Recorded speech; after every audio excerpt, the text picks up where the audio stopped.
Undisputed. Good morning. Welcome to Undisputed. I'm Jenny Taft with Skip Bayless and Shannon Sharp. Guys, a lot has changed in the last 24 hours since I saw you. How are we doing today?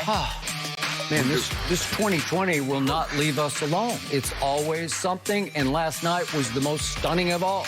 Yes. You and I were just discussing, we did not, as we left yesterday, we saw each other. We did not envision being here. Whew.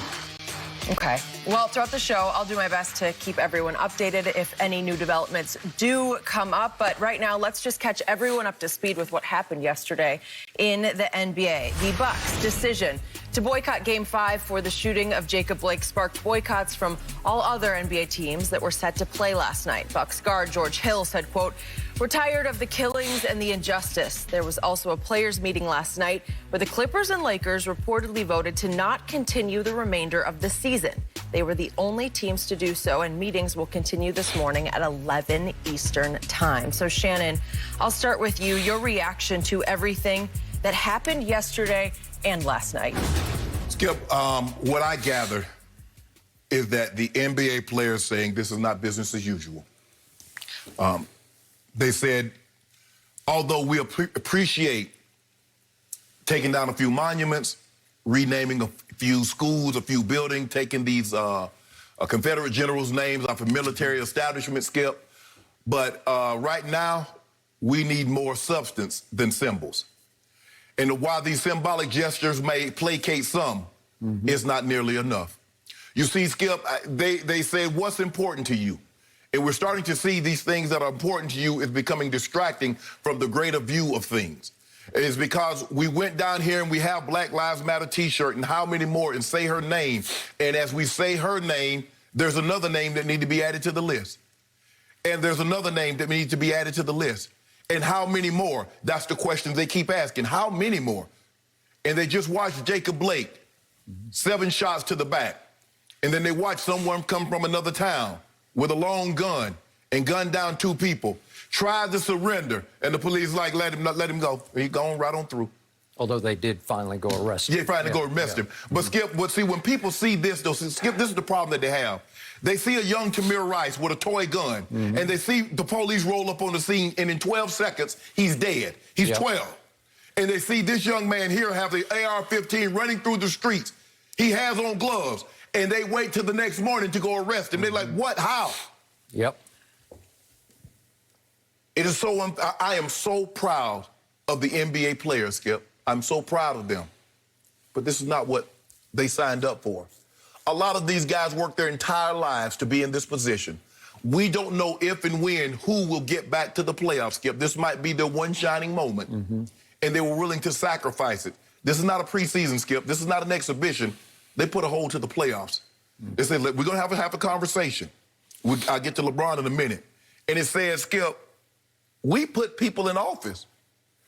What the hell is Lindsey Graham and Nancy Pelosi and Chuck Schumer? What the hell are they there for? That's what we elected them for, is to deal with things like this. Yep. So athletes and people like myself that didn't go into politics don't have to deal with it. You're supposed to work for the constituents. But what I'm starting to see, Skip, when it comes to up to an election time, everybody wants to get the ball rolling. But you know, black people are not just dying in the streets when it comes to an election year. There's not just inequality in an election year. This goes on year-round, but it seems to be you put this on the back burner, deal with your personal agendas, and then when election comes up, oh, let's get it. Black Lives Matter. We need equality. Hell, we've been needing equality. Skip, this is not new. They make it seem like this 2020, and I get the pandemic, and I get that we haven't seen, you got to go back to 1918, the pandemic. But Skip, the inequality and the racial injustice, Skip, that's not new to 2020. But somehow these politicians think this just came about, and they don't seem to understand. But so now this is what the players need to do. And everybody say, okay, what's next? What's next? Well, I'm going to give you an idea of what's next. The players have a platform here. Now you have people that's been dealing with these issues for 40 and 50 years. I got to, you know, the National Action Network, the NAACP Legal Defense Fund, African American Policy Reform, the Advancement Project, things of those nature. You see, Skip, The NBA players are the computer, but a computer doesn't work without software. So let's merge the two together. Let's take the players and their platform and get some resources and give it to people that can advance the ball. That's what we need right now, because this is not enough. They say, we're done with this. This is not business as usual. And for LeBron James and the Lakers and Kawhi Leonard and the Clippers say, we'll bounce. We're real about this. For the first time, Skip, you threatened. I heard George Hill. I was like, and I'm saying to myself, Skip, I said, I don't know if they really do that, Skip. I mean, they're already down there. But there are some players that say, yeah, we absolutely will. And LeBron James says, I want these owners to take more ownership of this. I get the statement with Black Lives Matter, and I get all this.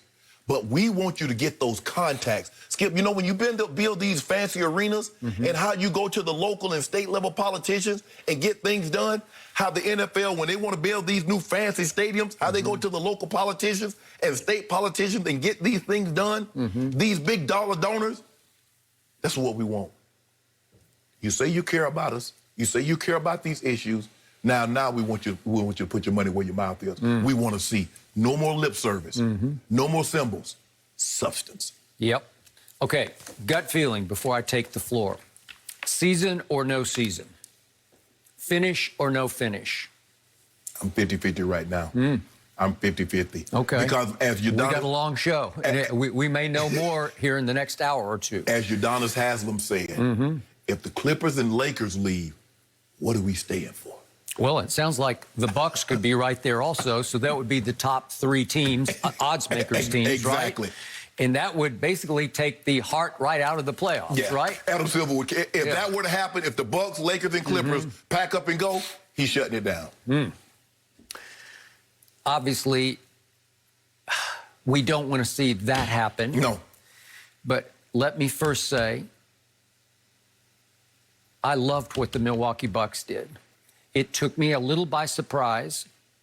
I think it took the rest of the NBA by surprise. Because they said they didn't expect this. NBA execs, even the Bucks execs, didn't see this coming. Nobody saw this coming outside that locker room. And it didn't happen until there were about 5 minutes until tip-off. So I'm sure they were going back and forth very emotionally inside those locker room doors. And if I'm understanding this correctly, LeBron didn't know about this. Lou Williams and Kawhi and the Clippers did not know about this. They had discussed it. They thought there would be a unified front. If they were going to boycott, it would be with a big press conference led by Chris Paul and LeBron James as the two faces of the league, or the two people at the top of the Players Association. And there would be a complete unified front in which all teams would in unity boycott. Correct. But the Milwaukee Bucks decided at the last second, literally at the last second, with Orlando ready to play out on the court. The Magic are out there. They're ready to go. They decided, no, this is pretty much a home game for us. Right. This is Kenosha, Wisconsin, which might as well be a Milwaukee suburb. It's about 40 miles. You know, some people, I'm sure, commute into Milwaukee to work. And they obviously took this a little more to heart than any other team could, because it's theirs. It's in their home area, state. It's right there for them to have to come to grips with. And George Hill, as the emotional leader of this team, I'm not sure he's the on-court leader, but he's the emotional leader. He is the out-front spokesman, and he had said just a few days ago, we shouldn't even be in this damn